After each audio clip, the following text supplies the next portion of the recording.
story about the shoes with the hooks on them?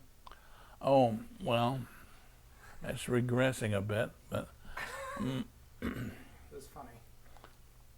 my father, well, I liked to entertain at that time, and I asked my dad, who was the mechanic of our home, to create these shoes that I had in mind. The shoe were high top boot type, or what were they called? Just High tops. high tops. And I wanted an eye built into the shoe that would be permanently there. Shoe was no good for any other purpose than this one that I'm describing.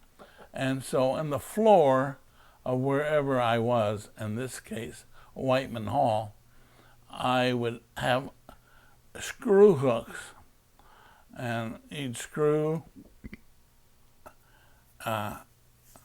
into the wooden floor these little hooks that I would then place my feet upon with the shoe and hook myself into these hooks. I would then be able to lean, holding the microphone stand, and lean without falling. And that was kind of funny to look at. And in fact, very funny. And While you're singing. yeah. And that would fool the audience. They think, oh, how's he doing that? And then, of course, then I'd unhook, really not noticeable, and walk off. And that was kind of fun. Defying gravity. Yeah.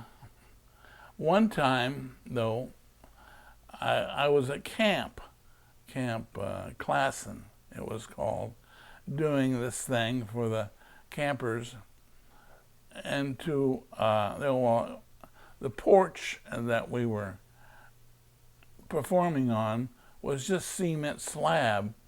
Well, you couldn't screw the hooks into the cement slab, so we found kind of a door, piece of wood. It was really solid, not a door like you'd have in your home, but a solid fence type door. And we screwed that. Well, a fence door, is okay, long way, but leaning forward, it was kind of short. So you didn't have the benefit of that to help with the illusion. And so, anyway, who was with me? It was probably Tom Chandler, who was a great straight man and who ad-libbed beautifully on whatever situation we were creating. And so I asked him to stand on the door using his weight so it wouldn't tip forward. You could lean left and right, but you couldn't lean forward very far. And so he was standing on the door, and we were rattling on with whatever we were saying. And then in his exuberance and just gesturing, he stepped off of the door. And so I lost his weight and neck control.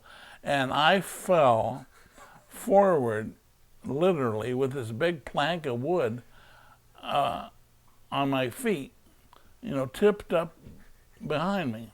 Well, it was a great sight and made everybody laugh, but it was not particularly funny because I was hooked to this big slab of wood, and that was the end of that. We didn't do that anymore that summer. Well, it gave away the gag, but those people must have just died laughing. Yeah, it was a good humorous bit.